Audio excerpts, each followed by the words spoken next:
Moving on from this strange story to an even stranger story, we saw in the Journal today writing about how young women and their families are paying consultants to get into sororities up to $4,000 in some cases to get into places top the detritus of the world in places like the University of Georgia, University of Alabama. I want to note that the documentary Bama Rush really brought this to the forefront, kind of giving us a peek behind these scenes as to how competitive it is.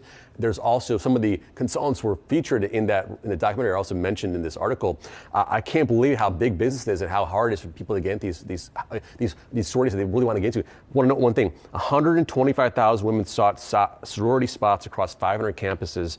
Wow. 20 to 25% did not get accepted. So, and these are big picture. Imagine how much higher it is for like the more prestigious sorority. So this is a wacky story to me.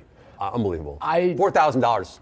Yeah, it's one of those stories that just makes you shake your head, right? When you think about how expensive college is, how expensive it is to participate in one of these sororities or Greek life on campus once you get into, I think it's over $1,000 or something like that, often per semester to participate in this. This just kind of makes no sense to me, to be honest. Like, it seems like we just need to find better things to spend our money on. I got to get your view on this. Yeah. Okay, so I was not in a sorority. My college did not offer sororities, but I'm not surprised that parents are paying this amount. You have friends in them, right? I do have friends in them, and it was pricey. It was a pricey endeavor, but I feel like to have a sorority coach, if you will, is sort of like having a career coach or a life coach in a sense.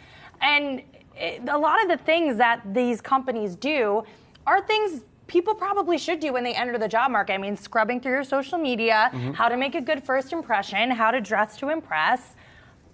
I'm not totally anti the idea. I think instead of spending $4,000 on someone to teach it, though, you could also help your child with some of that stuff. That's assuming, though, that you have parents that are dress professionally, scrub your social media. Like, if you have the means to spend $4,000 on something like this, you probably also have the means to maybe just get a little bit more involved and do that instead of siphoning it off. Now we're getting into a parenting debate. That would be my opinion. I know you guys spoke about the SAT prep versus that versus this, right?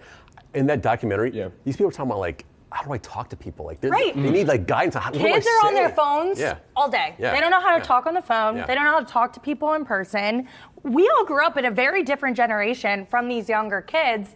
And for some of these schools, Greek life is the only thing. Yeah. And I mean, for young girls, it's a lot of pressure. Absolutely. So I do think as much as you can help your child, especially if there's someone that isn't comfortable talking in a crowded room or things like that. That part of it definitely. I do see the. I just think there's also probably a trial by fire aspect of it too, right? Where it's you learn how to talk to people by talking to people and putting yourself out in social situations and being in that. And I think that's one of the positives that something like Greek Life or other organizations on campus normally bring is you go to the career fair, or you go to one of those things and you kind of have to figure out your way around, and you and your friends kind of awkwardly stumble in there, right? And that's part of how college and those first couple months work is you kind of get used to being uncomfortable, and I think you learn from that. And so I wonder how much we're just prepping for things that maybe you learn by practicing it and learn by being in that environment. And maybe there's something we're losing when we do one-on-one training for things that normally you sort of learn by doing.